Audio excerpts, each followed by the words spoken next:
जीवित ईश्वर, हम आपको धन्यवाद देते हैं पिता परमेश्वर, सचमुच महान पिता परमेश्वर, और हम प्रार्थना करते हैं पिता परमेश्वर आज का संडे सर्विस करो पिता परमेश्वर, आप ब्लेस करो पिता परमेश्वर। हम प्रार्थना करते हैं जो रास्ते में पिता परमेश्वर यीशु मसीह आप उन्हें लेकर आप पिता परमेश्वर, आप उन्हें प्रोटेक्ट कर पिता परमेश्वर, ताकि आपके नाम की महिमा होने पाए पिता परमेश्वर यीशु मसीह। और खासकर मैं प्रार्थना करता हूँ आज का वर्षिप के लिए पिता परमेश्वर, आप उन्हें बुद्धि दे, आप उन्हें सामर्थ्य दे पिता परमेश्वर, ताकि आपके नाम की प्रशंसा करने पाए पिता परमेश्वर। वर्षिप टीम को भी आपके हाथों में सौंपता हूँ पिता परमेश्वर।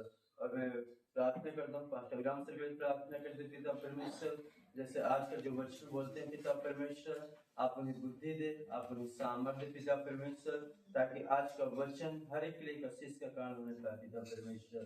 हम प्रार्थना करते आप पिता परमेश्वर, आप शुरू से अंत तक पिता परमेश्वर आपको उपस्थित चाहते पिता परमेश्वर। हम विश्वास करते हैं कि आपने हमारी प्रार्थना सुना, इसलिए हम आपको धन्यवाद देते हैं पिता परमेश्वर। आदर महिमा इज्जत गौरव जलाल सब कुछ आपको देते हैं, उद्धार करते प्रभु यीशु मसीह के नाम से आमीन। आराधना करें आराधना, उपकारों को उसकी याद करें, हाथों को उठा के धन्यवाद करें, ऊंचे स्वरों से उसकी स्तुति करें। आराधना करें आराधना, उपकारों को उसकी याद करें, हाथों को उठा के धन्यवाद करें, ऊंचे स्वरों से उसकी स्तुति करें। Hallelujah hallelujah hallelujah hallelujah hallelujah hallelujah hallelujah hallelujah hallelujah hallelujah hallelujah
Yeshu नाम में सामर्थ है, यीशु नाम में सामर्थ है, यीशु नाम में सामर्थ है। हर बंधन तोड़े, हर बंधन तोड़े, हर बंधन तोड़े, यीशु नाम में सामर्थ है, यीशु नाम में सामर्थ है। हर बंधन तोड़े, हर बंधन तोड़े, हर बंधन तोड़े, हर बंधन तोड़े, हर बंधन तोड़े, हर बंधन तोड़े। सर्वोपरि बलिदान मुझ चुकाया गया दान, पाप से मुक्ति मिली, स्वर्ग द्वार खुल गया। सर्वोपरि बलिदान मुझ चुकाया गया दान, पाप से मुक्ति मिली, स्वर्ग द्वार खुल गया। यीशु नाम में सामर्थ है, यीशु नाम में सामर्थ है, यीशु नाम में सामर्थ है। हर बंधन तोड़े, हर बंधन तोड़े, हर बंधन तोड़े, हर बंधन तोड़े, हर बंधन तोड़े, हर बंधन तोड़े। एक सेना खड़ी हो रही है, एक सेना खड़ी हो रही है, एक सेना खड़ी हो रही है।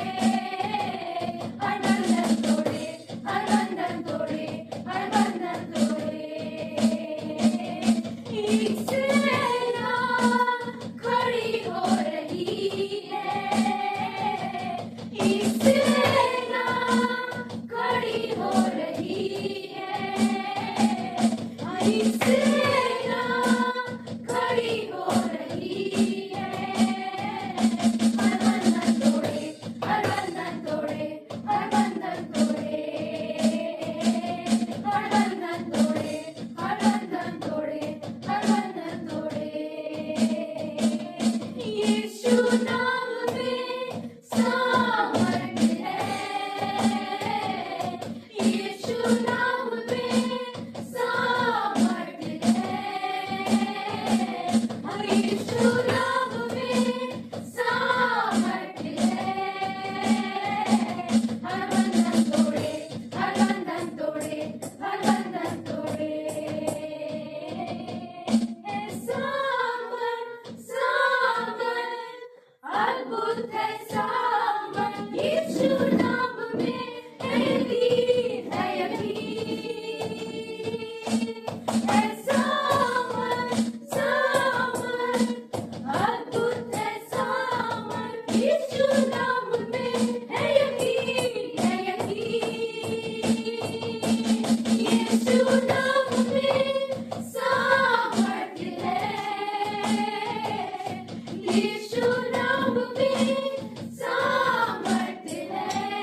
तोड़े, हर बंधन तोड़े, हर बंधन तोड़े, हर बंधन तोड़े। जीवित और पराक्रमी परमेश्वर पिता परमेश्वर हम धन्यवाद देते हैं। अपने हाथों को उठाकर सच्चे दिल से संपूर्ण हृदय से प्रार्थना करते हैं। तो जीवित परमेश्वर है, तो अनुग्रहकारी है, तो दयालु है, तो अनंत से आदि से अनंत काल तक तो एक साथ रहने वाला परमेश्वर, तो ना बदलने वाला परमेश्वर। धन्यवाद देते हैं आपके विचार और मनुष्य के विचार में जमीन और आसमान का अंतर है। धन्यवाद देते उस कार्य के लिए जो आपने क्रूस पर किया, स्वर्ग छोड़कर धरती पर आए, मनुष्य के अपराधों को अपने ऊपर लेकर क्रूस पर बलिदान। उससे बढ़कर और कोई बात नहीं हो सकता कि हमारी अपराधों के लिए दूसरा कोई दंड उठाए। धन्यवाद देते कि आप हमें पापों से मुक्त किया, हमें नया जीवन दिया, हमें अनंत काल में प्रवेश कराया, अनंत जीवन प्राप्त करने में मदद किया।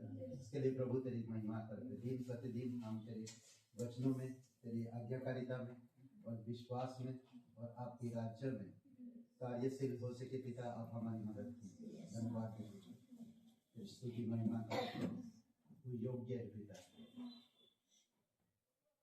जब मैं गिरा उठाया मुझे, खोया जब था ढूंढा यीशु ने। जब मैं गिरा उठाया मुझे, खोया जब था ढूंढा यीशु ने। जीवन से बढ़कर हमें जीवन दिया है तूने।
लहू जीवन देता है, तेरा लहू मेरे लिए,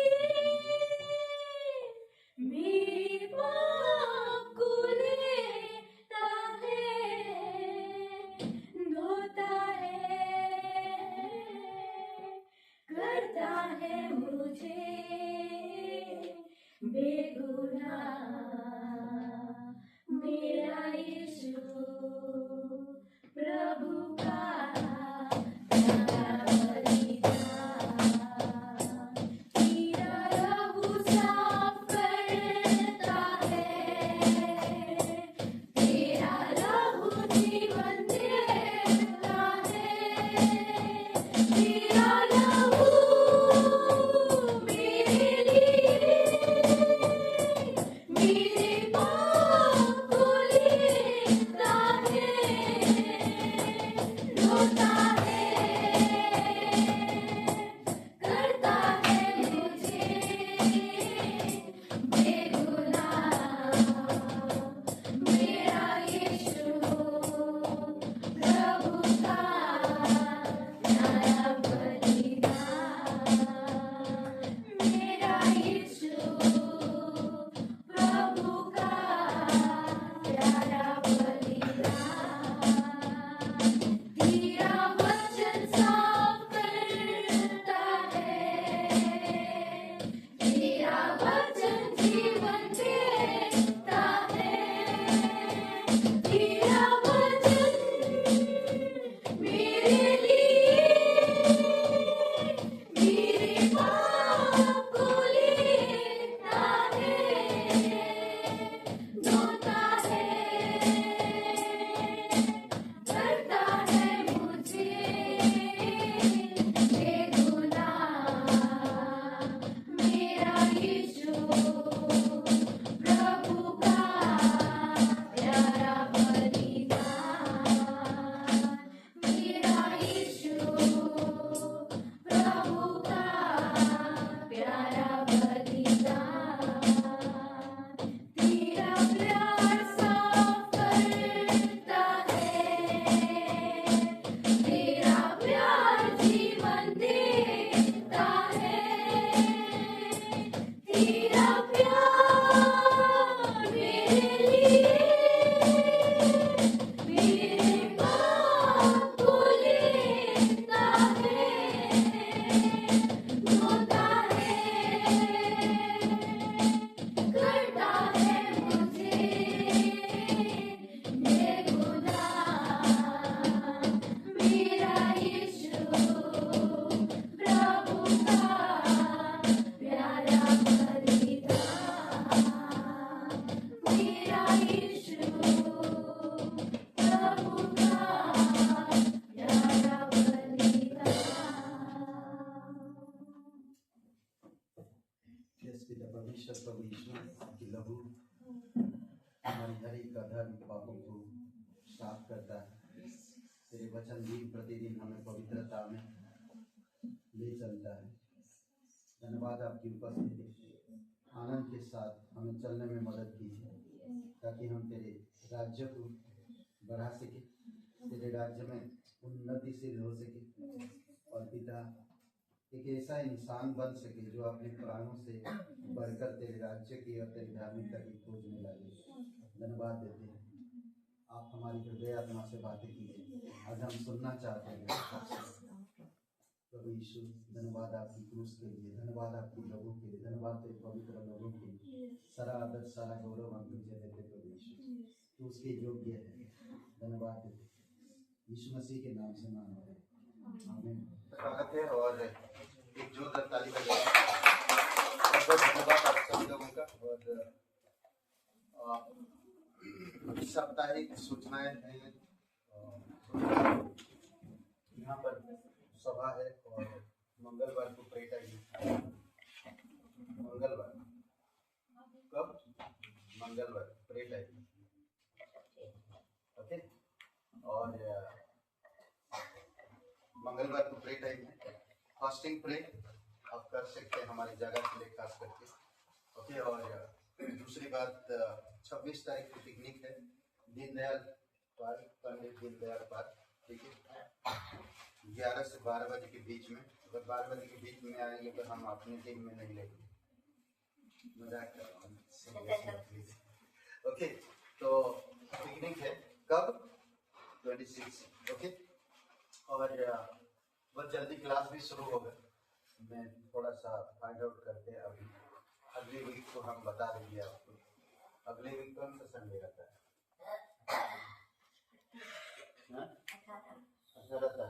18 तारीख के बाद की क्लास होगा, ठीक है, और टाइमिंग उसका बता देंगे, ठीक है।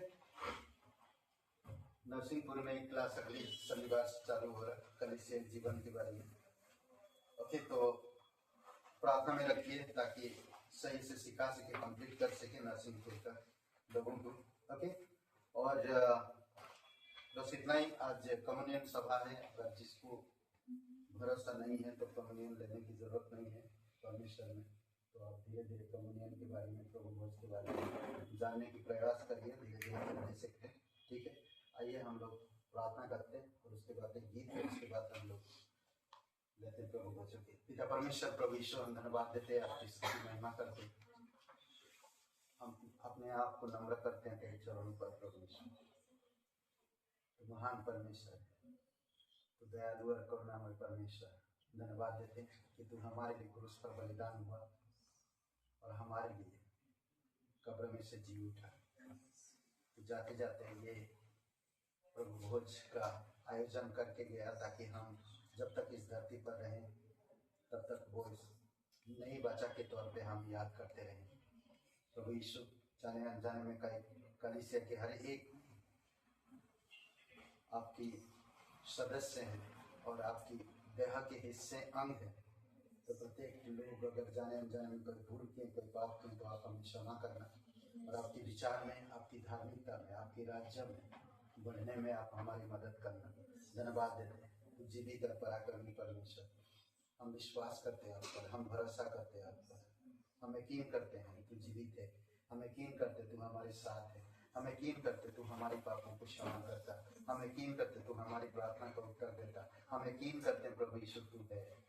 धन्यवाद देते हैं, तेरी स्तुति महिमा करते, जीवित और पराक्रमी परमेश्वर यीशु मसीह के नाम से मांगते हैं, आमीन।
यीशु तेरा लहू जिंदा है तेरा लहू जिंदा है तेरा लहू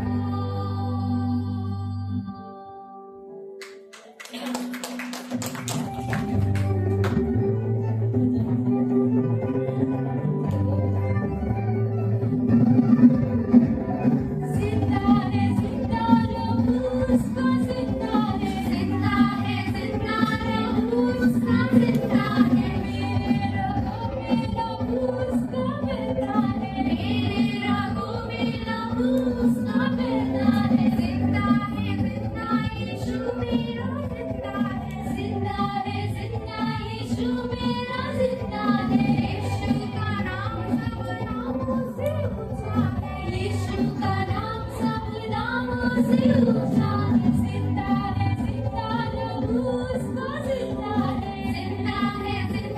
लहू उसका जिंदा है मेरी रगों में लहू उसका बहता है मेरे रगों में लहू उसका बहता है जिंदा यीशु मेरा जिंदा है यीशु मेरा जिंदा है यीशु का नाम सब नामों से ऊंचा है यीशु का नाम सब नामों से ऊंचा है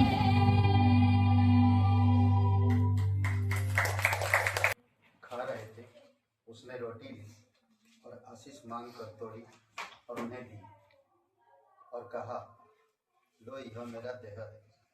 ओके, यीशु मसीह का देह जो क्रूस पर बलिदान हुआ, ये रोटी उसका प्रतीक है, तो हम सच्चे दिल से उसको ग्रहण करते हैं। ओके,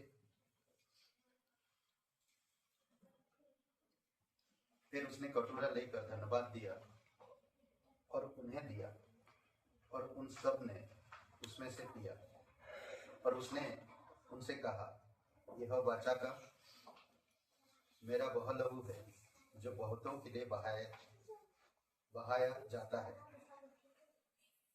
ओके, ये जो दाखरस है यीशु मसीह का लहू का प्रतीक है। हम सच में लहू नहीं पी रहे बल्कि उसकी मृत्यु में शामिल हो रहे, जो उसने सबके लिए पीढ़ी दर पीढ़ी आने वाले लोगों के लिए जो लहू बहाया। इस लहू के कारण हम आज यहाँ पर खड़े हैं। 25 वचन में कहता, मैं तुमसे सच कहता हूँ कि दाख का रस उस दिन तक फिर कभी ना पीऊंगा जब तक परमेश्वर का राज्य में नया ना पीऊं। हम लोग एक दिन परमेश्वर के राज्य में जब आएंगे यीशु मसीह के साथ, फिर से हम यही प्रभु भोज यीशु के साथ करेंगे। तो जब तक हम यहाँ पर हैं, इनविजिबल यीशु हमारे साथ है और हम उसको याद करते हैं, जो क्रूस पर अपना शरीर और अपना लहू बहाया, उसको याद करते। आइए ग्रहण करते इसे। पिता परमेश्वर, हम धन्यवाद देते हैं, हम विश्वास करते हैं, हम यकीन करते हैं, अब जो कुछ भी किए हैं और कोई नहीं कर सकता, उसको हमेशा हम याद रखें। ये हमारी नई बच्चा है।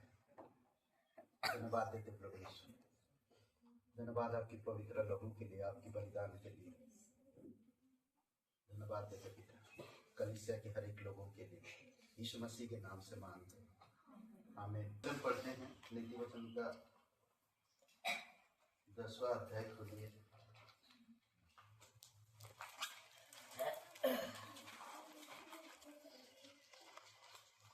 नीति वचन 10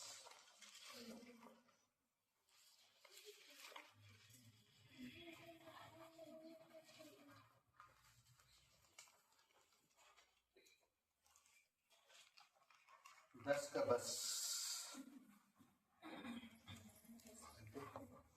22। धन यहोवा की आशीष से मिलता है, धन यहोवा की आशीष ही से मिलता है, वह उसके साथ दुख नहीं मिलता ना। दुख हम लोग स्वयं लाते हैं। परमेश्वर से जो धन मिलता है वह आशीष से मिलता है। आशीष का कारण बनिए, करेक्ट। जब आशीष का कारण बनेंगे तभी आप धनवान भी दिखेंगे। इस संसार की चीजें नाश हो जाएगा। इस संसार की धन संपत्ति में जो आज हम लोग गर्व करते हैं या जो भी कुछ करते हैं वो दुखी देगा और कुछ काम का नहीं होगा। और परमेश्वर की धन जो है वो टिका रहेगा। कैसे हम आशीष का कारण बनेंगे? जब उसकी बातें सुनेंगे, जब उसकी बातों का आज्ञा मानेंगे, जब उसकी राज्य की उन्नति करेंगे, जब उसकी धार्मिकता की खोज करेंगे, आशीष का कारण होंगे। परमेश्वर आज्ञा दिया है और उस आज्ञा के अनुसार जब हम करते हैं तो परमेश्वर आप ब्लेसिंग करता है। ओके, तो कई बार होता है कि हम लोग नहीं समझ पाते। बहुत एक पुरानी कहावत नहीं, छोटी सी कहानी है। एक कपल है और वो लोग अपना जीवन, मिडिल क्लास कपल है ना, अपना दिन जी रहे थे और एक बार उनके घर के पास 3 बुजुर्ग आ गए और वो लोग भूखे हैं, एक दिनों से खाया नहीं और उनका चेहरा मुरझाया हुआ है।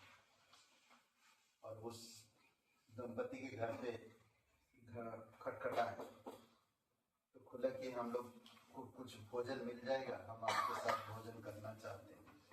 तो उनके घर में भी ज्यादा कुछ नहीं था, उनके पास पर्याप्त था कि 5 लोग खा सकते, वो लोग 3 लोग और ये लोग 2 लोग, पति पत्नी।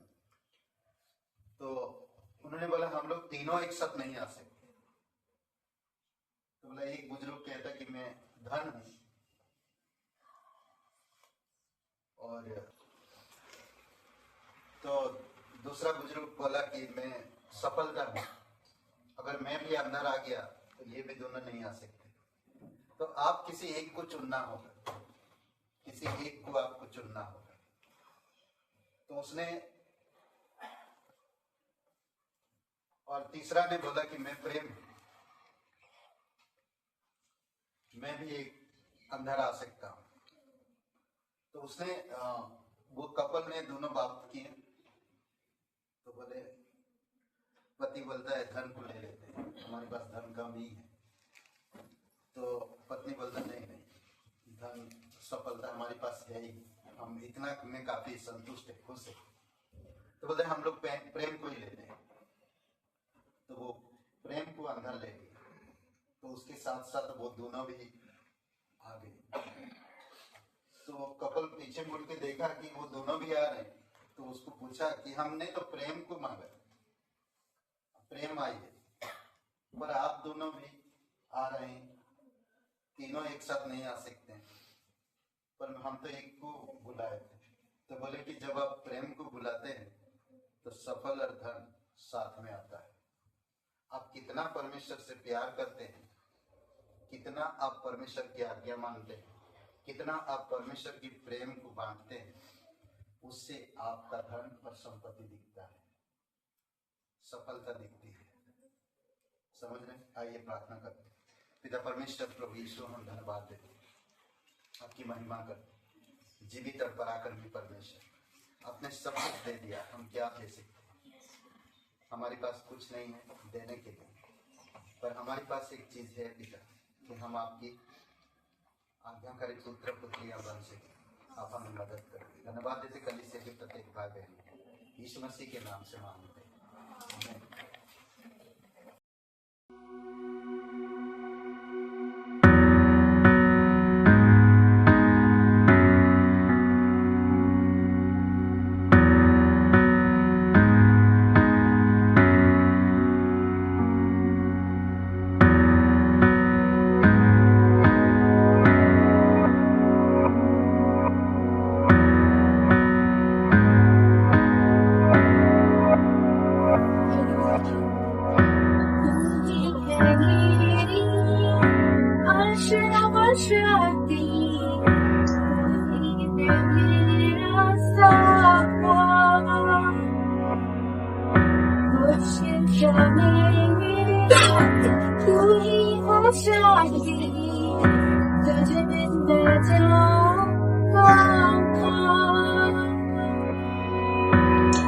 you.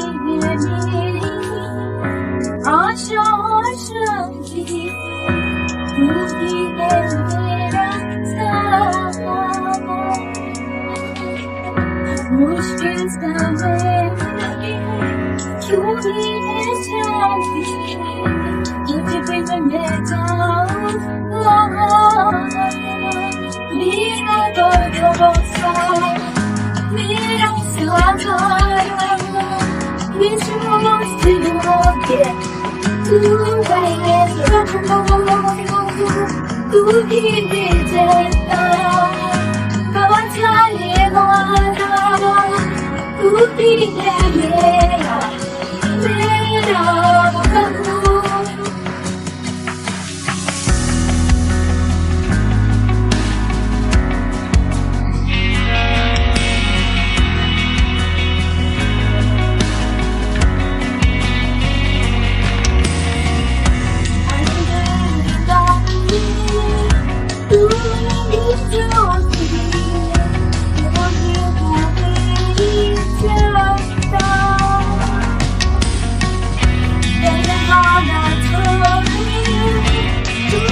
Just not me.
Light नहीं है तो वचन क्या सुने?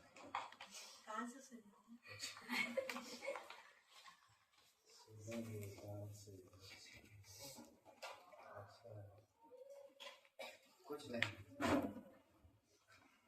सब कुछ है, कुछ नहीं सब कुछ है। ओके, एक वचन पढ़ते हैं और उसी वचन में आपको टॉपिक दूंगा, तो आप खोजिएगा टॉपिक क्या होगा, ठीक है। एक वचन को पढ़िए, पृथ्वी का 20 और 24, 20 का 24। परंतु मैं अपने प्राणों को कुछ नहीं समझता कि उसे प्रिय जानूं, वरन यह है कि मैं अपनी दौड़ को और उसे उस सेवा को पूरी करूं जो मैंने परमेश्वर के अनुग्रह के सुसमाचार पर गवाही देने के लिए प्रभु यीशु मसीह से पाई है। ओके, पिता परमेश्वर प्रभु यीशु, हम आपकी स्तुति महिमा करते हैं। जीवित और पराक्रमी परमेश्वर, अभिषेक करो पिता, इस संदेश के द्वारा हमारे हृदय आत्मा से बातें करो। हम आपसे सुनना चाहते हैं और हमें बुद्धि और समझ के साथ इस राज्य में, इस संसार में हमें जीवन जीने में मदद करो। धन्यवाद देते हैं, यीशु मसीह के नाम से मांगते हैं, आमीन। ओके, तो इसमें क्या टॉपिक हो सकता है? आप लोग टॉपिक बताइए, फिर मैं संदेश स्टार्ट करूंगा। यही है आपके लिए। वचन पढ़े ना, क्या टॉपिक होगा बताइए। छोटे कमरे वाले, अच्छा टॉपिक है। ओके, और सब पढ़े क्या नहीं? मैं फिर से पढ़ देता हूँ वचन। परंतु मैं अपने प्राण को कुछ नहीं समझता कि उसे प्रिय जानूं, वरन यह कि मैं अपनी दौड़ को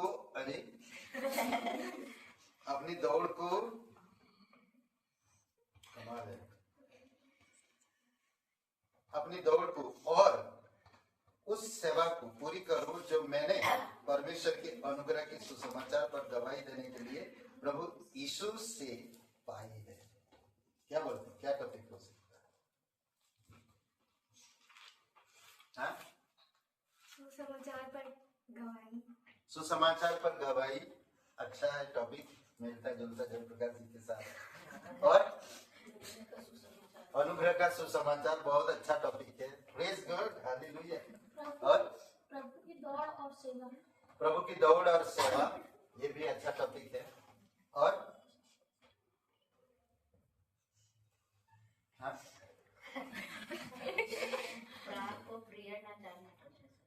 प्राण को प्रिय ना जानना। ओके, अप्रिय प्राण। और अरे उधर बताइए आप लोग, क्या हो गया?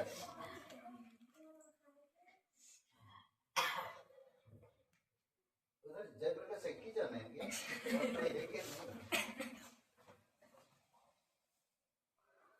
चलिए, अच्छा टॉपिक सब लोग ने बताया, अच्छा लगा। ये टॉपिक आने वाले संदेश में मैं बताऊंगा। इसी एक वचन से बहुत सारे टॉपिक मिला, देखने टॉपिक। और उसको प्रिय जानो, उसमें है उसको प्रिय जानो, प्राण को प्रिय मत जानो, ऐसा उसको प्रिय जानो, यही टॉपिक। ओके, तो उसमें मैं देखता हूँ मैं क्या दे सकता हूँ आप लोगों को टॉपिक। लाइट बार बार क्यों जा रहा है? ओके, बस इतना है, सब कुछ नहीं।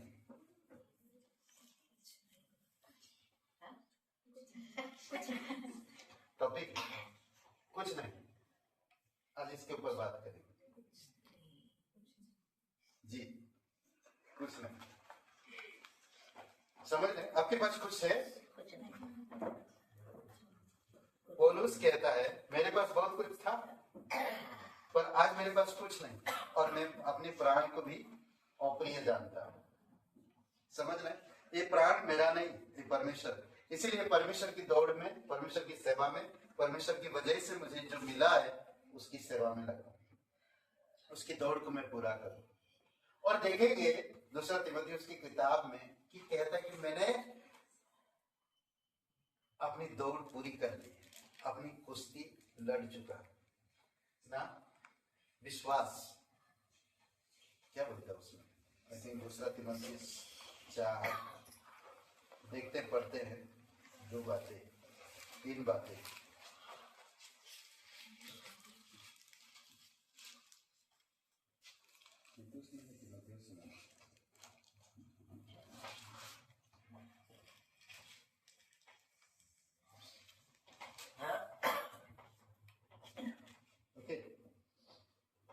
मैं अब 4 अध्याय 2 तिमोथी 4 अध्याय वचन 6, क्योंकि अब मैं अर्घ के समान उड़ेला जाता हूँ और मेरी कुछ का समय आ पहुंचा है। मैं अच्छी कुश्ती लड़ चुका हूँ, मैंने अपनी दौड़ पूरी कर ली है, मैंने विश्वास की रखवाली की है। वाह, भविष्य में मेरे लिए धर्म का मुकुट रखा हुआ है, जिसे प्रभु जो धर्मी और न्यायी है मुझे उस दिन देगा, और मुझे ही नहीं वरन उन सबको भी जो उसके प्रकट होने को जानते हैं। ओके, आज का टॉपिक क्या बोला मैंने? कुछ नहीं। ओके, कुछ भी नहीं, कुछ नहीं। चलिए देखते हैं। ओके, मनुष्य का धर्म क्या बोलते हैं, इसके बारे में सोचिए। मैं आप लोगों से आज बात करूंगा मनुष्य का धर्म, इसके बारे में आपको क्या विचार है? हाँ, मनुष्य के धर्म के बारे में क्या विचार है?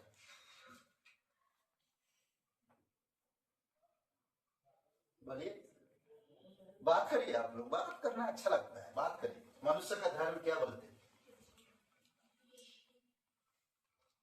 हाँ, कुछ नहीं परंतु छोड़ता। अभी लाइट बार बार बंद होता है। हाँ, मनुष्य का धर्म क्या है? घर में पोछा लगाते हाँ, किससे? मशीन से, पोछे से। वो कैसा दिखता है? हाँ? फटा, करेक्ट ना? कि आप लोग ये भी नहीं बता पा रहे वो कैसा दिखता है। अरे जो पोछा लगाते वो कपड़ा कैसा दिखता है? कमाल है, अच्छी है। मैं तो हैरान होता हूँ कभी कभी आप लोगों से कुछ पूछो तो। चिथड़े ना, होल दिखता है, छेद दिखता है, हटा इधर टेढ़ा, इधर ऊंचा, इधर नीचा ना, और गंदा नहीं, एकदम गंदा। एग्जैक्टली इंसान का जो धर्म है वैसे ही है। समझ रहे? ये परमेश्वर की नजर में कुछ भी नहीं है। भले आज बहुत बड़े बड़े लोग दान पुण्य करते हैं, धर्म का काम करते हैं, धर्म में घमंड करते हैं, पर परमेश्वर की नजर में कुछ भी नहीं। समझ रहे? ऐसा है 64 आई थिंक, ऐसा है कि किताब पढ़िए और 64 वचन 6 पढ़िए।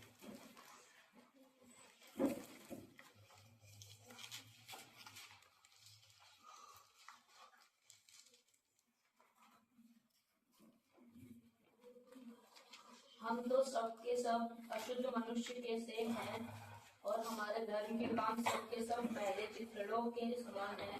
किसके काम? हमारे मैले चिथड़ों के समान। हम लोग कौन है? अधर्मी लोग। कितने भी इंसान अपने आप को अच्छा समझे या बुद्धिमान समझे या इंटेलिजेंट समझे, परमेश्वर की नजर में वो कुछ भी नहीं है। समझ रहे? भले इस दुनिया में उसके सामने करोड़ों फॉलोअर, करोड़ों लाखों फॉलोअर है, इस दुनिया में वो इंटेलिजेंट बहुत बड़ा, समझ रहे? पर परमेश्वर की नजर में वो कुछ भी नहीं। ये याद रखिए हमेशा। मनुष्य की जो धर्म का काम, किसमें तुलना की जानते हैं? उसमें तुलना किया क्या? मैले चिथड़े जो आप पोछा लगाते कपड़े में। सोचिए थोड़ी समय, उसमें तुलना किया। किसकी काम? मनुष्य की धार्मिकता। इसीलिए पौलुस कहता मेरे प्राण को मैं कुछ भी नहीं समझता, अप्रिय जानता। समझ रहे? अप्रिय जानता कैसा ना? कुछ नहीं। इंसान के पास आज कुछ है? कुछ भी नहीं। प्राण भी खो देंगे,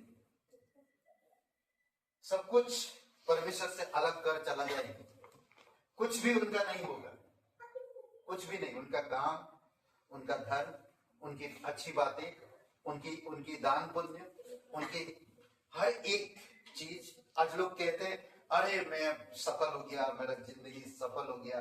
क्यों?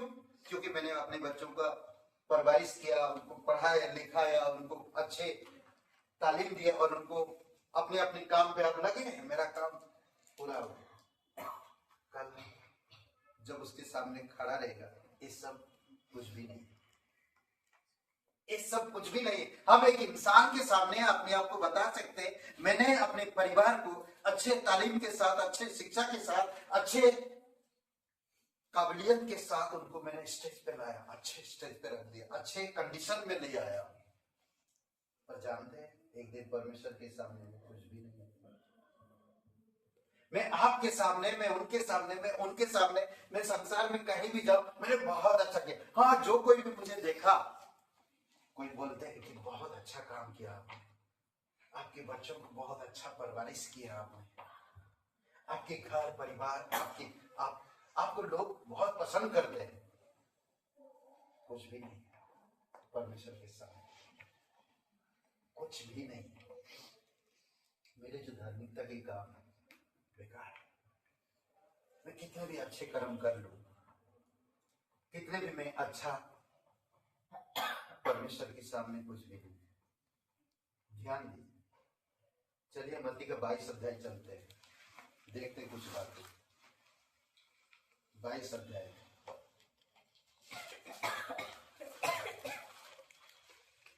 मत्ती बाइबल में है ना? हाँ? कहाँ बाइबल में है? सच में? अच्छा, आप लोग जाग रहे हैं।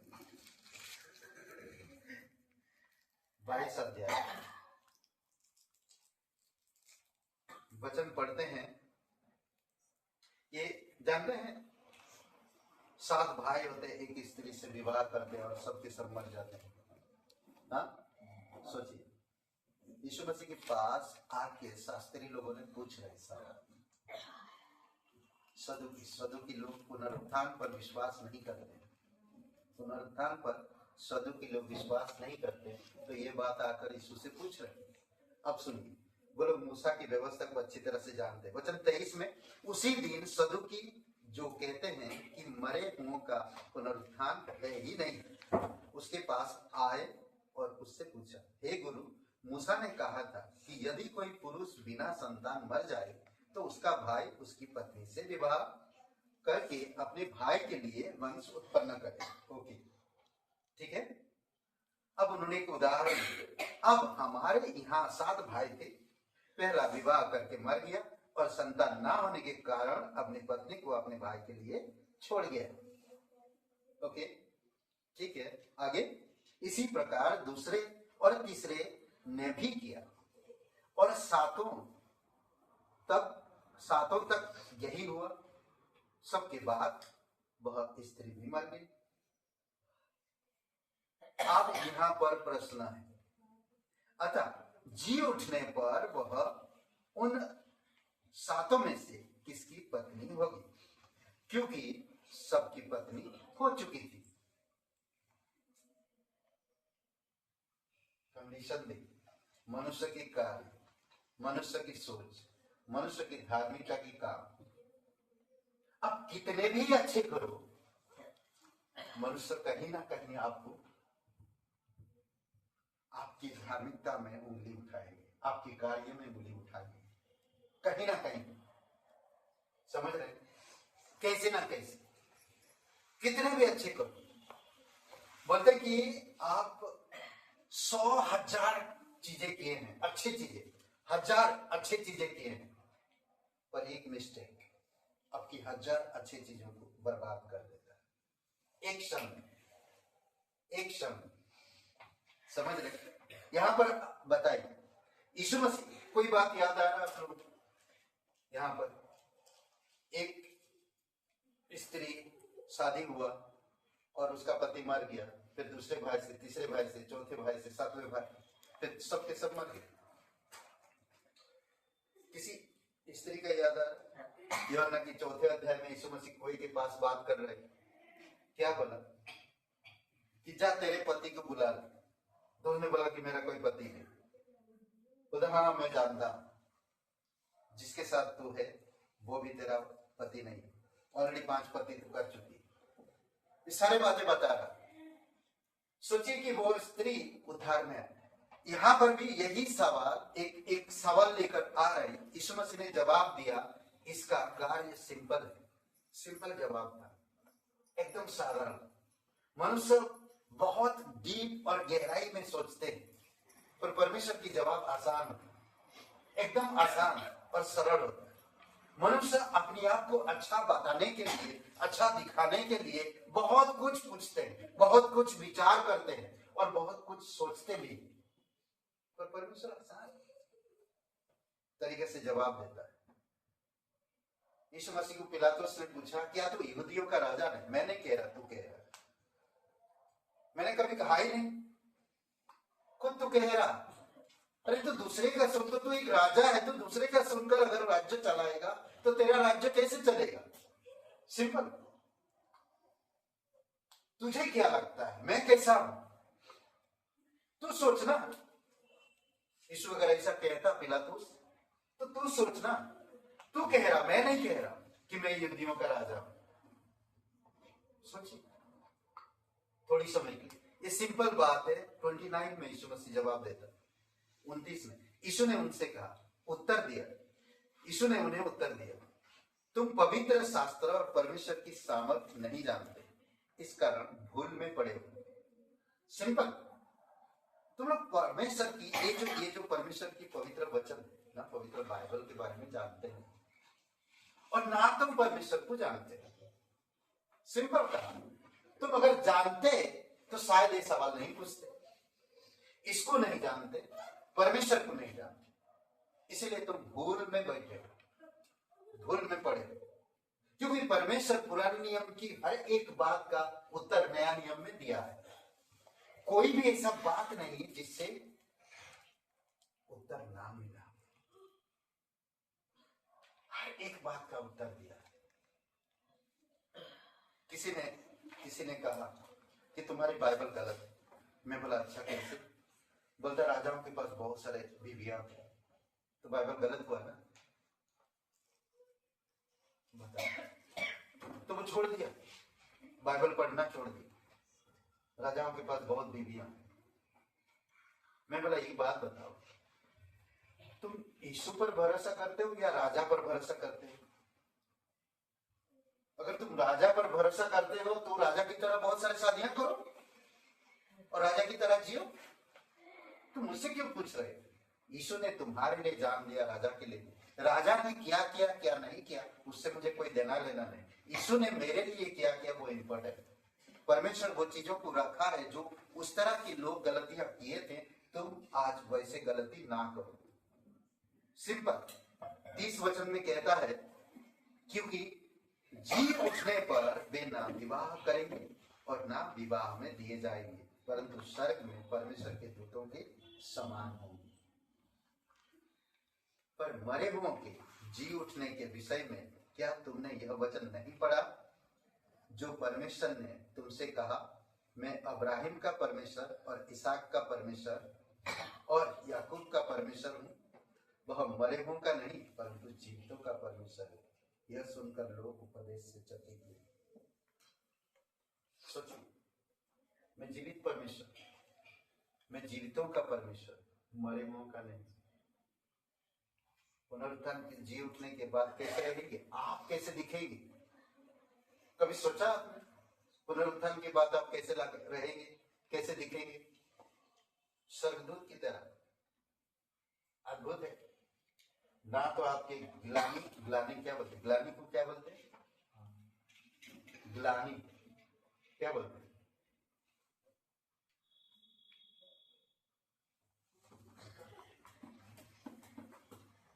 ग्लानि क्या बोलते हैं, मुझे भी नहीं मालूम। हाँ, बोलते नहीं, ग्लानि क्या बोलते हैं? ग्रेनी नहीं, ग्लानि। अपनी गलती को मानना, हाँ? अपनी गलती एहसास करना गलती का एहसास करना। ना, मुझे ग्लानि महसूस हो रहा है ना, मुझे मेरे गलती का एहसास हो रहा है। करेक्ट, मेरी गलती का मुझे एहसास हो रहा है, महसूस हो रहा है। एहसास या महसूस से में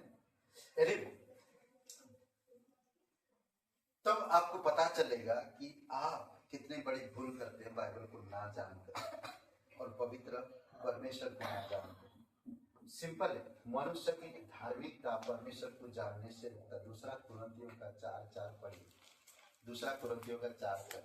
ओके, शैतान नहीं चाहता कि तुम परमेश्वर के प्रकाशन को समझो, ना उसकी ज्योति में चलो।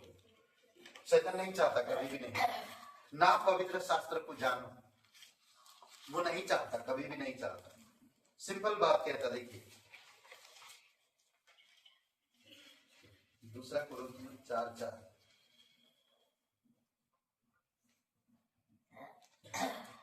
ओके, इसमें कहता है इस प्रकार, उन अविश्वासियों के लिए जिनकी बुद्धि इस संसार के ईश्वर ने अंधी कर दी है, ताकि मसीह जो परमेश्वर का प्रतिरूप है उसके तेजमय सुसमाचार का प्रकाशन उन तक ना चमके। क्लियर?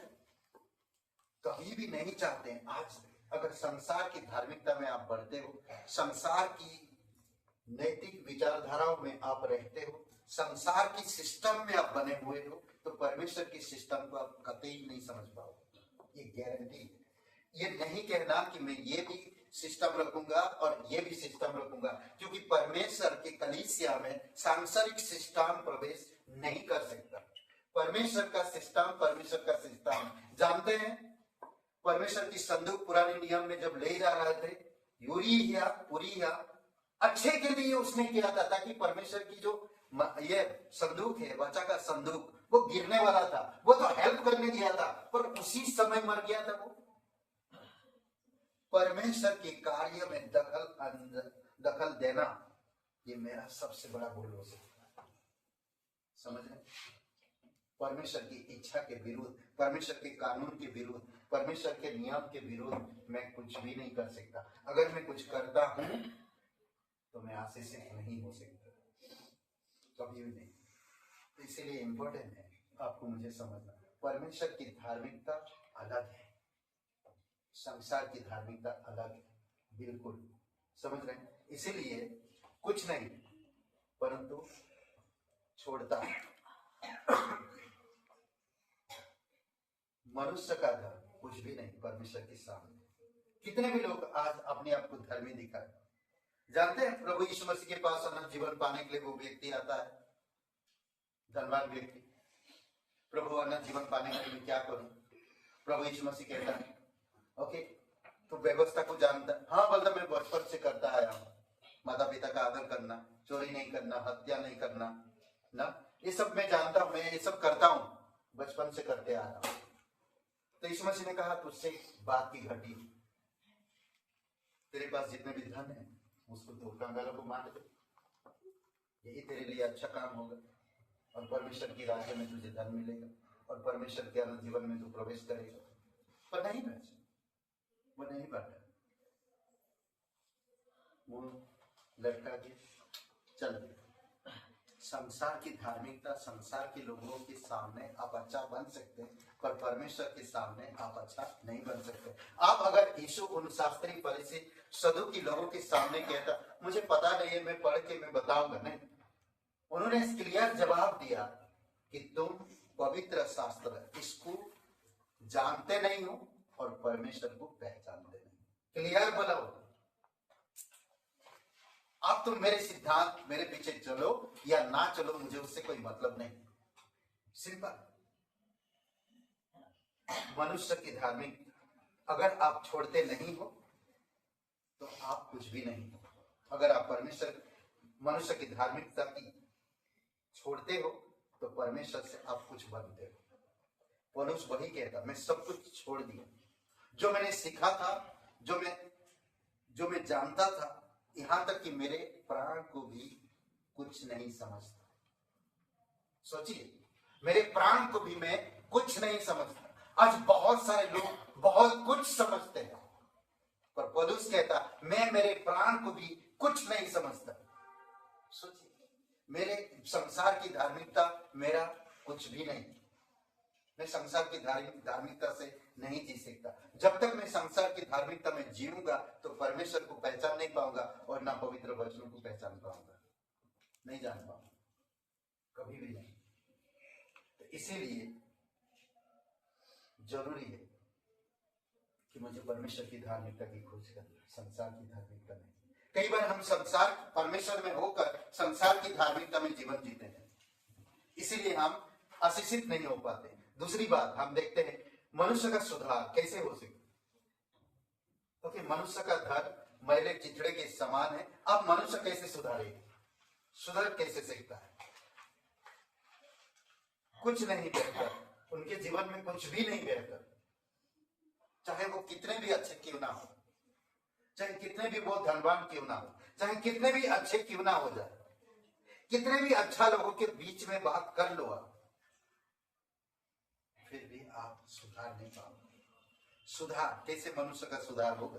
क्या बोलते हैं? हाँ, क्या बोलते हैं आप लोग? कैसे सुधार होगा? सुधार होने के लिए आजकल बहुत सारी चीजें हैं दुनिया, फिर भी लोग सुधार नहीं रहे और बिगड़ते जा रहे हैं। तो सुधार कैसे होगा? अगर मनुष्य की धार्मिकता मैले चिथड़े के समान, तो सुधार कैसे होगा? नहीं, मतलब सुधार कैसे होगा? हाँ, क्या बोलते हैं?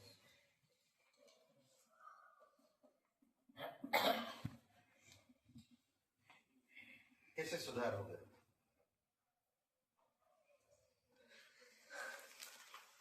हाँ, सुधार कैसे होगा? ओबीडियंस के द्वारा, आज्ञा मानना। कितने लोग आज्ञा मान के सुधरे हैं? बाइबल में कोई उदाहरण है?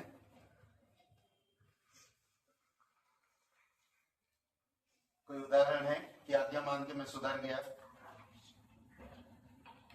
क्या बोलते? कैसे सुधरेगा इंसान? यहोवा को एक लो, पापों को स्वीकार करो। पापों को स्वीकार करके सुधर सकता है, करेक्ट। और मैंने अभी कहा, मैं संसार में हूं, संसार की धार्मिकता परमेश्वर को पहचान, वचन की पहचान नहीं करा सकता। तो सुधार कैसे आएगा? एक औरत 12 साल से लहू बह रही, कैसे सुधार आया उसके जीवन? कैसे सुधार आया? क्या छोड़ा उसने? कैसे सुधार आया उसके जीवन? बीमार थी 12 साल से, वो बहुत गलत, बहुत कठिन कंडीशन में गुजर रहे थे, वेदना में गुजर रहे थे। उसके पास कुछ भी नहीं था, सारे वेद को सब चीजें दे चुका था। इस कहानी को सुनने से हम बहुत इमोशनल हो जाते हैं। क्या इसकी गहराई को हम समझ पाते हैं? उसने क्या छोड़ा? जब तक आप छोड़ोगे नहीं तब तक आप सुधरोगे नहीं। क्लियर है? नीति वचन में कहता तुम पाप को पूरी तरह से छोड़ दो, दोबारा उसको मत करो, तब तुम सुधरोगे। समझ रहे? जरूरी है कि कुछ चीजों को जब तक हम छोड़ेंगे नहीं तब तक हम सुधार आएगा नहीं। वो पूरी तरह से डरते हुए, कांपते हुए क्या किया? यीशु के आंचल को छुआ। क्या चीज? सब कुछ छोड़ दी थी उसने, उसके पास कुछ भी नहीं था। चलिए देखते हैं लूका का, मरकुस का 5वां अध्याय और वचन 25 से पढ़ते हैं। 25 वचन में कहता, एक स्त्री थी जिसकी 12 वर्ष से लहू बहने का रोग था। 12 वर्ष से था, 12 वर्ष से वो बीमार थी, कठिन परिस्थिति से गुजर रहा है, शरीर उसका खत्म। और कहते कि वचन 6 में कहता है, 26 में, उसने बहुत वेदों से बड़ा दुख उठाया। किससे दुख उठाया? वेदों से दुख उठाया और अपना सब माल, सब धन संपत्ति व्यय करने पर भी उसे कुछ लाभ ना हुआ, कुछ यहाँ पर शब्द अगर मैं कहूं सुधार ना हुआ था, परंतु और भी रोगी हो गए, और भी बिगड़ते जा रहा है, कुछ सुधार नहीं हो रहा। कई बार रोग की सुधार, कई बार हालात की सुधार, कई बार फाइनेंस कंडीशन, कई बार विवाह की कंडीशन, कई बार पारिवारिक सुधार, कई सारे ऐसे चीजें हैं जो आपको सुधार लाना, अलग अलग तौर तरीके, अलग अलग चीजों में। कई बार हम लोग ना परमेश्वर की जो वचन यहाँ से पुलपिट से जाता, कई बार हम लोग लिखते नहीं, कई बार उस वचन के बारे में मेडिटेशन नहीं करते हैं। इसी वजह से हम लोग कई बार अपने जीवन में सुधार नहीं ला पाते हैं। हम्बल होकर, नम्र होकर मैं परमेश्वर की वचन को जो पुलपिट से आता है मैं लिखूं, दोबारा उस वचन को गौर करूं, दोबारा मैं मेडिटेशन करूं, दोबारा मैं सोचूं, क्योंकि पुलपिट से जो वचन आता है ये कोई पास्टर या कोई इंसान का नहीं, परमेश्वर का वचन आता है, तो मुझे सुधार आएगा। अगर मैं खुद आता हूं, बैठता हूं, चला जाता हूं और मैं उसके बारे में कुछ सोचता नहीं, कुछ देखता नहीं, आता हूं, बैठता हूं, सुना हूं पास्टर संदेश के, ओके ठीक, चला खत्म, मैंने उसके बारे में कभी सोचा नहीं, तो कैसे सुधार आएगा? मैं परमेश्वर को एक्सेप्ट नहीं किया, मैं अपनी ईगो में रहा। बार बार पुलपिट से पास्टर जी बता रहे हैं कि एक कॉपी रखो, बाइबल रखो, लिखो, जो भी वचन आता उसको दोबारा जाकर घर पे पढ़ो और उसके मनन करो, तब सुधार आएगा। धन्य है वह व्यक्ति दुष्टों की मार्ग में नहीं चलता, ठट्टा करने वालों की मंडली में नहीं बैठ खड़ा होता और ना गपशप करता। तो वो क्या करता है? रात दिन मेडिटेशन करता। किस चीज में? परमेश्वर की वचन। तो वो सफल होता है, सुधार आता उसके जीवन में। नहीं, अपनी दुनिया में है लोग, अपनी चीजों में है लोग। कोई एक अच्छा टीम बनने के लिए टीम वर्क करो, सोचो। और ये औरत सब कुछ खो दी, डॉक्टरों में दिखा के, डॉक्टर के पास ले जाकर दिखा के अपना शरीर खत्म हो चुके, कभी सुधार नहीं आ पा रहे। सोचिए, वचन 26 में कहता कि कुछ भी नहीं हो पा रहा था उसके जीवन में। 27 में वह यीशु की चर्चा सुनकर भीड़ में उसके पीछे से आई और उसके वस्त्र को छू लिया, क्योंकि वह कहती थी यदि मैं उसके वस्त्र ही को छू लूंगी तो चंगी हो जाऊंगी।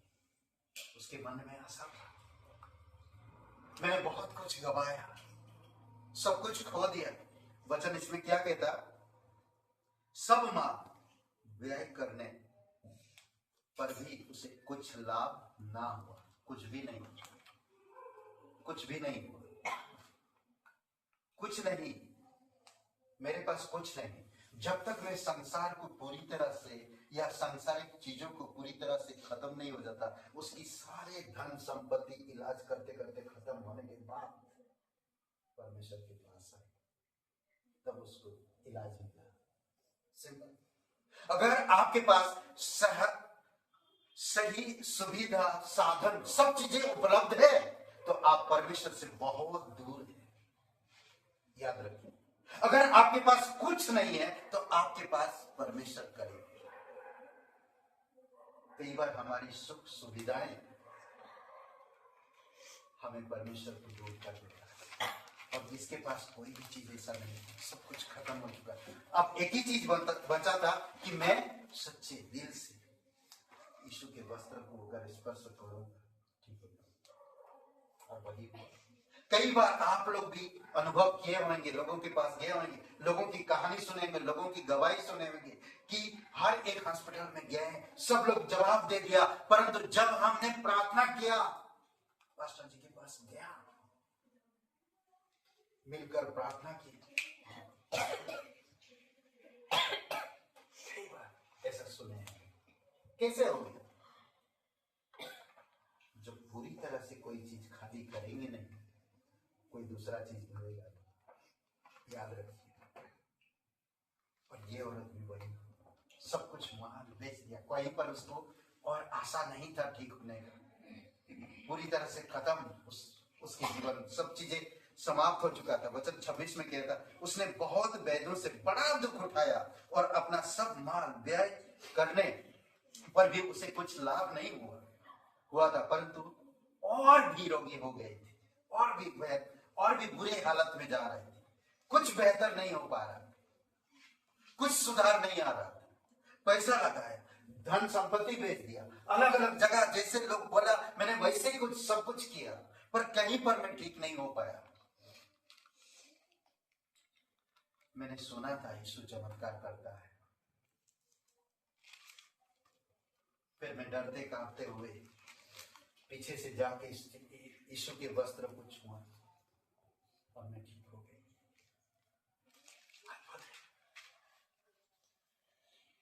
कुछ नहीं था उसके पास। सोचिए, यीशु के पास ऐसे लोग आते हैं जो कुछ भी नहीं है, उनके पास कुछ नहीं है। हाँ, कुछ नहीं है। सोचिए ना, कुछ भी नहीं। नेक्स्ट, कुछ नहीं देना, कुछ नहीं देना। ओके, इफिसियों का 1:13 पढ़ते, एक वचन, इफिसियों का 1:13। उससे पहले मैं इस वचन में जाने से पहले इफिसियों का 1:13 करना चाहता हूं। ओके, उसी में तुम पर भी जब तुमने सत्य का वचन सुना, जो तुम्हारे उद्धार का सुसमाचार है, और जिस पर तुमने विश्वास किया, प्रतिज्ञा किए हुए पवित्र आत्मा की छाप लगी। उसी में तुम पर भी। ओके, पौलुस कहता है कि मैं जो कुछ भी हूं परमेश्वर के सुसमाचार और परमेश्वर के अनुग्रह के वजह से। सोचिए, वो आज कुछ भी नहीं समझता कोई चीजों को, ना संसार में मैं कुछ हूं, ना मेरे प्राण कुछ है, ना मेरे पढ़ाई लिखाई कुछ है, कुछ नहीं, सब कुछ कूड़ा है। ओके, नेक्स्ट पॉइंट में चलते, कुछ नहीं। ओके, पहला था मनुष्य का धर्म, मनुष्य का सुधार और मनुष्य का कंगालीपन।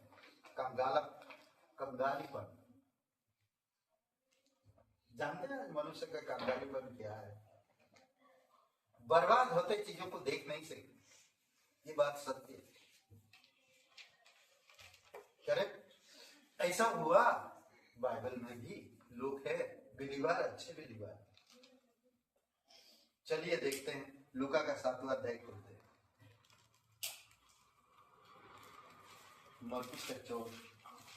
लूका का 7वां अध्याय में हम लोग देखते हैं इसमें। ओके, बहुत खूबसूरत बातें हैं। फिर एक और पॉइंट की बात में फिर बंद करूँ,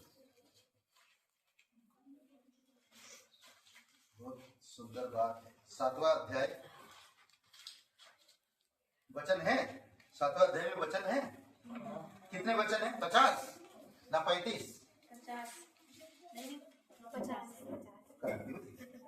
ओके, वचन 36 से पढ़ते हैं हम, ठीक है। फिर किसी फरीसी ने उससे विनती की कि वह उसके साथ भोजन करे, अतः वह उस फरीसी के घर में जाकर भोजन करने बैठा। उस नगर की एक पापीनी स्त्री यह जानकर कि वह फरीसी के घर में भोजन करने बैठा है, संगमरमर के पात्र में इत्र लाई और उसके पाँव के पास पीछे खड़ी होकर रोती हुई उसके पाँवों को आंसुओं से भिगोने और अपनी सिर के बालों से पोंछने लगे और उसके पाँव बार बार चुमकर उन पर इत्र मला। यह देखकर वह फरीसी जिसने उसे बुलाया था अपने मन में सोचने लगा, यदि यह भविष्यवक्ता होता तो जान जाता कि यह जो उसे छू रही है वह कौन और कैसी स्त्री है, क्योंकि वह तो पापी नहीं है। ओके, 40 में यीशु ने उसको उत्तर में कहा, हे सिमन, मुझे तुझसे कुछ कहना है। तूने अच्छा किया बुलाया, मैं तेरे घर पे आया हूं, बहुत अच्छा लगा मुझे। Thank you man, praise God. धन्यवाद परमेश्वर की महिमा हो। आइए चाय के लिए प्रार्थना करते हैं। यीशु ऐसा नहीं कहा, समझ रहे? देखिए, उसको उसके घर में ही बदनाम कर दिया, अपमानित कर दिया। सुनिए,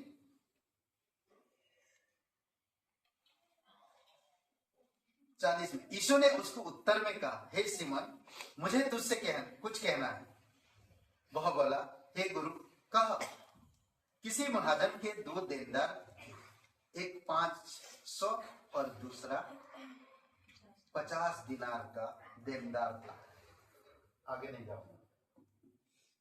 ओके, तो यहां पर मनुष्य की कंगालीपन देखिए, थोड़ी समय के लिए समझिए। अगर मरकुस की किताब 14 अध्याय में पढ़ते हैं ना, कहते हैं कि जो इस संबंध, अरे तुम किसी गरीब को दे देते 300, इतना महंगी इत्र की बोतल तुम यहाँ पर फालतू उड़ा दिया, बेकार कर दिया। अगर किसी गरीब को देता 1 हफ्ता तक खाना खाता हो, पेट भर के अच्छा से जीवन जीता, सोचिए तुमने बेकार कर दिया। कभी कभी जब प्रभु के लिए काम किया जाता, वो कभी बेकार नहीं जाता। सच्चे दिल से, सच्चे मन से जो काम किया जाता तो बेकार नहीं जाता। समझ रहे? इसीलिए इंपॉर्टेंट है कि आपको मुझे समझना मनुष्य की कंगालीपन। देखिए, ओके, यीशु ने बहुत सुंदर, जानते हैं वो व्यक्ति जब जानते हैं, कभी कभी आप और मेरे जीवन में भी कुछ ऐसा हो जाता है तो हम लोगों के बारे में बात करने लगते हैं। कलीसिया में बैठे हैं और लोगों के बारे में बात कर रहे हैं। सिमोन अपने घर में यीशु को बुलाया खुद भोजन के लिए, और उसके पास अगर कोई आया है तो उसके बारे में बात कर रहा है। ये भविष्यवक्ता होता है तो जान जाता है ये स्त्री कैसी है, वो बात कर रहा है। सोचिए, कई बार आप और मैं भी कई बार यहाँ पर पवित्र स्थान परमेश्वर की उपस्थिति में होकर हम लोगों के बारे में वार्तालाप करते हैं। हमें नहीं करना चाहिए, कभी भी नहीं, किसी चीज के बारे में नहीं सोचना चाहिए। लाइट का लाइट बंद कर दीजिए।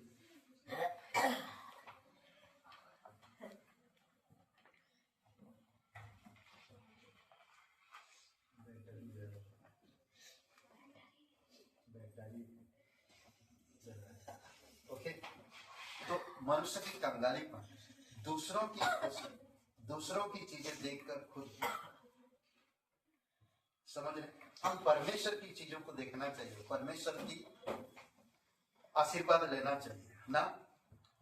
2 उदाहरण दिया, एक इंसान से 2 लोग कर्ज लिए, एक 500 एक 50, ठीक है। तो दोनों को माफ कर दिया। देखा कि उनके पास कुछ भी नहीं भरने के लिए, दोनों के पास कुछ भी नहीं था। जो 500 भी लिया उसके पास भी कुछ नहीं भरने के लिए, वापस देने के लिए, और जो 50 भी लिया उसके पास भी कुछ भी नहीं देने के लिए। तो उसने दोनों को माफ कर दिया। तो भाई बता, अब उससे कौन ज्यादा प्यार करेगा? सिमोन क्या कहता देखिए, वचन 42 में कहता, जब उसके पास पटाने को कुछ ना रहा तो उसने दोनों को क्षमा कर दिया। इसीलिए उनमें से कौन उससे अधिक प्रेम रखेगा?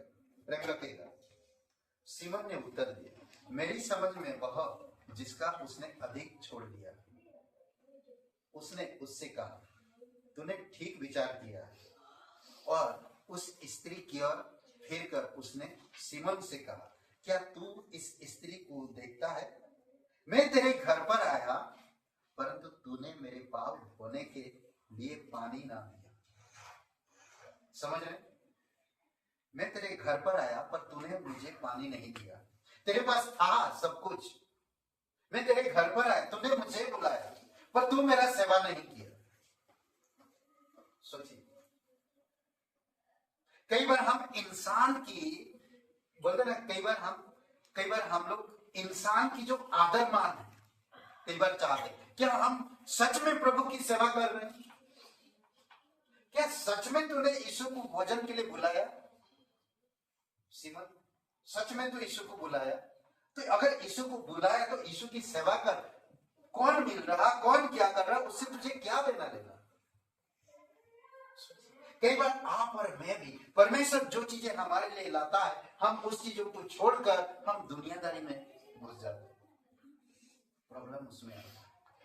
हम और सुविधा ढूंढते हैं, और अच्छा सोचते हैं, और चीजें ढूंढते हैं, पर नहीं। फिर दूसरी बात क्या था, क्यों पानी नहीं दिया, तुलना किया, उसका और उसका तुलना किया। देखिए, पानी नहीं दिया, पर इसने मेरे पाँव आंसुओं से भिगोए और अपने बालों से पोंछे। तुलना देखिए, कैसे तुलना की, बालों से पूछा, तूने मुझे चुमा ना दिया। अभिवादन जो करते हैं ना, कई बार हम लोग आजकल नमस्ते बोलते नहीं, अभिवादन करते हैं, आदमी आदमी गले मिलते। उस समय यहूदियों में एक था कि किसी अगर आप किसी को बुलाए तो आप उनके हाथ पकड़ के चुमन देते, उसको अभिवादन कहते हैं। एक स्वागत करने का वहां एक रिवाज होता है, समझ रहे? ओके, तूने मुझे चुमा ना दिया, पर जब से मैं आया हूं तब से इसने मेरे पांव को चूमना ना छोड़ा।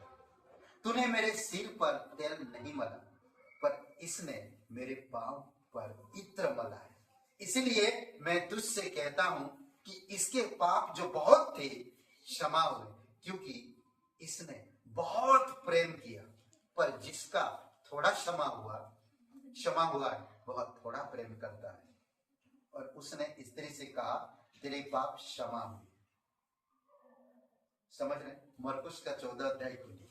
और एक बात है, यीशु मसीह बहुत खूबसूरत बातें कहा वहां पर, मरकुस का 14 अध्याय वचन 9। मैं तुझसे सच सच कहता हूं कि सारे जगत में जहां कभी सुसमाचार प्रचार किया जाएगा, वहां इसके इस काम की चर्चा भी इसके स्मरण के लिए की जाएगी। पर सीमोन जो उसको बुलाया था, उसके काम की चर्चा नहीं, उसके काम के बारे में नहीं बताया। मनुष्य की कंगालीपन खुद है, पर हम परमेश्वर के लिए कंगाल होते हैं तो परमेश्वर हमें धनवान बनाता है। दूसरा कुरिन्थियों का 8 और वचन 9 पर यीशु मसीह आप और मेरे लिए क्या बन गया। देखो, मैंने क्या वचन कहता है, देख लो क्या बन गया। हम कंगाल थे, पर उसने धनवान हमारी कंगाली में आ गया ताकि हम धनवान बन सके। वो धनवान होकर भी ना, 8 का 9 पढ़िए, मिला दूसरा कुरिन्थियों का 8-9। तुम हमारे प्रभु यीशु मसीह का अनुग्रह जानते हो कि वह धनी होकर भी तुम्हारे लिए कंगाल बन गया, ताकि उसके कंगाल हो जाने से तुम धनी हो जाओ। सिंपल। आज हम परमेश्वर की संतान, सगी बारिश क्या बोलते, बारिश ना, उसकी बारिश हुआ, परमेश्वर की संतान हुआ। कितनी अद्भुत बात है, सोचिए थोड़ी सी। आखिरी में मनुष्य का धर्म, मनुष्य का सुधार, मनुष्य का कंगालपन, मसीह की सिद्धता, मसीह की सिद्धता, ठीक है, कुछ नहीं खोया। ओके, एक वचन पढ़ते हैं।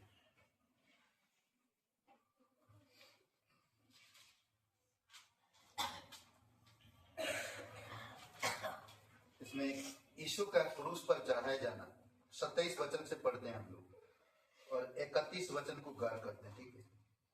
लोगों की बड़ी भीड़ उसके पीछे हो रही और उनमें बहुत सी स्त्रियां भी थी जो उसके लिए छाती पीटती और विलाप करती थी। यीशु ने उनकी ओर मुड़कर कहा, हे यरूशलेम की पुत्री, मेरे लिए मत रो, परंतु अपने और अपने बालकों के लिए रो, क्योंकि देखो वे दिन आते हैं जिनमें लोग कहेंगे, धन्य है वे जो बांझ है और वे गर्भ जो ना जने और वे स्तन जिन्होंने दूध ना पिलाया। उस समय वे पहाड़ों से कहने लगेंगे कि हम पर गिरो और टीलों से कि हमें ढांप लो, क्योंकि जब वे हरे पेड़ के साथ ऐसा करते हैं तो सूखे के साथ क्या कुछ ना किया जाएगा। सोचिए, यीशु की सिद्धता इस संसार में कई बार आप और मैं बहुत तकलीफ, बीमारी, परेशानी, तूफान, आंधी, विरोध होते हुए सिद्धता में बढ़ेंगे। इन सब चीजों को पार करना पड़ेगा। कई बार देखेंगे जब आंधी आती है तो सिर्फ धर्मी और अधर्मी पर, दोनों पर असर पड़ता है। समझ रहे? आप और मैं परमेश्वर में है। अगर हम परमेश्वर की सिद्धता में बढ़ते हैं तो कहते कि हम कुछ भी नहीं करेंगे। समझ रहे? वो कह रहा, जब हरे पेड़ कौन है? इज़राइल। समझ रहे? और सूखे पेड़ कौन है? आप और मैं। आज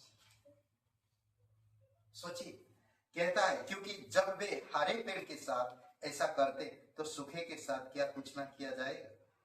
वे अन्य दो मनुष्य भी जो कुकर्मी थे उसके साथ क्रूस को ले चले, और दो इंसान उसके साथ जो चोरी किए थे उसके साथ ले गए क्रूस पे चढ़ाने के लिए। हरे पे कहां ले जा रहे? क्रूस पर चढ़ाने। वो छटपटा रहा, वो तकलीफ में, उसकी खून टपक रहा, एक एक बूंद टपक रहा, उसकी घाव से भरी हुई शरीर में, चाबुक की मार से वो थका हुआ पूरी तरह से, वो कोई भारी चीज उठाने की लायक नहीं था। ऐसे समय पर फिर भी वो सिद्धता में रहा। एक एक चीज उसकी। सोचिए, अगर वो हरे पेड़ के साथ प्रभु यीशु मसीह के साथ अगर ऐसा कर सकते हैं तो आप और मैं तो सूखे पेड़ हैं। आज तो हमारे पास सूखा क्रूस, यीशु तो जिंदा खड़ा था वहां पर। सोचिए, उसकी सिद्धता को मत भूलिए। कुछ भी नहीं खोएंगे। तकलीफ हो, कठिनाई हो, घटी हो, कमी हो, मत भूलिए। कुछ भी नहीं था उसके पास, सब कुछ त्याग दिया था। क्या वो प्रभु जो सारे कायनात को संभालता, जो आकाश और पृथ्वी को बनाया, जो हर एक आज्ञा मानते, हर एक चीज उसकी अधिकार में है। कुर्सियों का प्यारा अध्याय, सब कुछ उसके अधिकार में, उसके लिए सब चीजें। क्रूस पर जैसा लाचार की तरह पड़ा हुआ है। यही तो है उसकी सिद्धता। एक दोषी की तरह, एक खूनी की तरह क्रूस पर पड़ा हुआ। लोग थूक रहे हैं उसके ऊपर, लोग सर हिला रहे हैं उसके ऊपर, लोग ताने मार रहे हैं उसे, लोग कह रहे हैं हे भाई उतर आ, तो दूसरों के घर बसाया, दूसरों के जीवन में बड़े बड़े चमत्कार दिखाया, तो अपने आप को निकाल वहां से आकर दिखा। किसी की बात सुना, अपमान हुआ, अपनी सिद्धता से मुकरा नहीं। कुछ खोया उसने? कुछ भी नहीं खोया, सब कुछ पाया। आज दुख और तकलीफ और कठिनाई में आप अगर मुकर जाते हैं तो सब कुछ खो देंगे।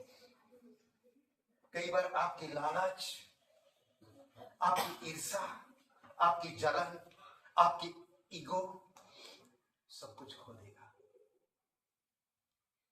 मैं कुछ भी नहीं, पौलुस कहता मैं कुछ भी नहीं हूं। मैं यहां तक कि मैं अपने प्राण को भी अप्रिय जानता हूं। ये पौलुस के बारे में आप सोचे होंगे, पौलुस के बारे में आप पढ़े होंगे, पौलुस के बारे में आप जानते होंगे वो कैसा व्यक्ति था। अच्छी तरह से आप जानते हैं। आज वो कहता कि मैं अपने प्राण को भी अप्रिय कुछ नहीं समझता। सोचिए,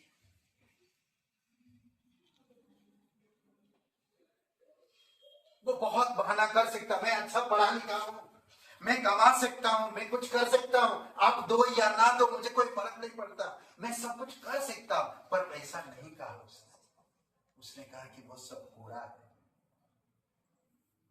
मैं जो हूं प्रभु यीशु मसीह के सुसमाचार अनुग्रह की वजह से, सोचिए, अनुग्रह की वजह से अद्भुत है। परमेश्वर आपसे प्यार करता है, कुछ नहीं, जब तक आपके पास कुछ है तो आप परमेश्वर में कुछ नहीं। जब आपके पास कुछ नहीं है तो परमेश्वर में आप कुछ है। समझ में? आइए प्रार्थना करते हैं। पिता परमेश्वर, हम धन्यवाद देते हैं, आपकी स्तुति महिमा करते हैं। जीवित और पराक्रमी परमेश्वर, तू राजाओं का राजा, तू प्रभुओं का प्रभु, दयालु और करुणामय परमेश्वर, सारा आदर सारा गौरव हम तुझे धन्यवाद देते। यहाँ पर सभी लोगों को, जो लोग आए पिता, जो लोग नहीं आए, उन सभी के लिए प्रार्थना करते हैं आपकी दया आपकी कृपा उन पर बनाई। जो कोई भी देख रहे हैं, सुन रहे हैं, यूट्यूब में चैनल में देख रहे हैं प्रभु यीशु, कोई नया व्यक्ति है हमारे बीच में, ये नहीं जानते आप इस जीवन के अंत में कहाँ आप आनंद बिताएं। आज हमने सुना, हमारे पास अगर कुछ है तो हम परमेश्वर को कभी नहीं जान सकते। इस संसार में हम कंगाल हैं, इस संसार में हमारी धार्मिकता चितड़े के समान है, इस संसार में हम कभी सुधार नहीं सकते। पाप हमारी कोई मिटा नहीं सकता और पाप से हम कभी सुधार नहीं सकते। प्रभु यीशु मसीह आप और मुझे सुधारने के लिए आया, हमारे रोगों को चंगाई देने के लिए, हमारे पापों को क्षमा करने के लिए, हमारे लिए क्रूस पर मरने के लिए, हमारे कंगालीपन को दूर करने के लिए, हमारी धार्मिकता से हमें छुड़ाने के लिए। इसलिए आइए, प्रभु यीशु मसीह कहता है कि परमेश्वर ने जगत से ऐसा प्रेम किया, अपना इकलौता पुत्र दे दिया, ताकि जो कोई उसके नाम पर विश्वास करे वो कभी नाश ना हो परंतु अनंत जीवन पाए। अगर आप जहाँ कहीं भी आंखें बंद करें, मेरे साथ प्रार्थना करें, सबकी आंखें बंद है, सबकी सर झुकी है। अगर आप पहली बार पहले कभी ये प्रार्थना नहीं की तो आज आप कर सकते हैं और अपने हृदय में यीशु को स्वागत कर सकते हैं और उद्धारकर्ता के रूप में ग्रहण कर सकते हैं। कहिए, हे यीशु, मैं जानता हूँ मैं एक पापी इंसान, मैं खुद को नहीं बचा सकता, मैं धन्यवाद देता तो मेरे पापों के क्रूस पर बलिदान हो, कब्र में गए और तीसरे दिन मरे हो में से जी उठा। हे यीशु, मुझे माफ कर दीजिए, मेरे हृदय में आए, मुझे नया जीवन दीजिए। तू मेरा मुक्तिदाता, तू मेरा उद्धार करता, यीशु के नाम से, आमीन। आनंद आनंद है मेरे यीशु के चरणों में, आनंद आनंद है मेरे यीशु के चरणों में, आनंद आनंद है मेरे यीशु के चरणों में, आनंद आनंद है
परिवारों के लिए, बच्चों के लिए, जवानों के लिए, महिलाओं के लिए, पुरुषों के लिए, प्रत्येक लोगों के लिए प्रार्थना करते हैं। प्रभु यीशु तेरी दया और कृपा है पिता, आप विश्वास में, संगति में, वचन में और शिक्षा में बढ़ने में आप मदद करोगे और प्रत्येक लोगों को हर एक बुरी चीजों से दूर रखो प्रभु यीशु, सांसारिक चीजों से दूर रखो पिता और तेरी आध्यात्मिक चीजों में, तेरी सिद्धता में, विश्वास में, धार्मिकता में बढ़ने में आप मदद करोगे। धन्यवाद देते, सारा आदर, सारा गौरव हम तुझे देते प्रभु यीशु। जो लोग बीमार हैं प्रभु, आप उनको छूना और हमें ऐसी जगह देना पिता जो सब लोग मिलकर हम तेरी महिमा करते हैं। दयालु और करुणामय परमेश्वर, धन्यवाद देते, राजाओं का राजा, प्रभु का प्रभु, धन्यवाद देते आज का दिन को इस समय संदेश के लिए धन्यवाद देते हैं। हमारे पास कुछ नहीं प्रभु यीशु, फिर भी हम आप पर भरोसा रखते हैं, यकीन करते हैं क्योंकि आप सिद्ध परमेश्वर हैं और आप छोटी चीज को बढ़ाते भी है। जब हम संसार की ओर से कुछ हैं तो आपकी ओर से कुछ भी नहीं है। अगर संसार की तरफ से अगर हम कुछ भी नहीं है तो आपकी तरफ से हम बहुत कुछ है। धन्यवाद देते प्रभु यीशु तेरी महिमा का, यीशु मसीह के नाम से मांगते हैं, आमीन आमीन। सबका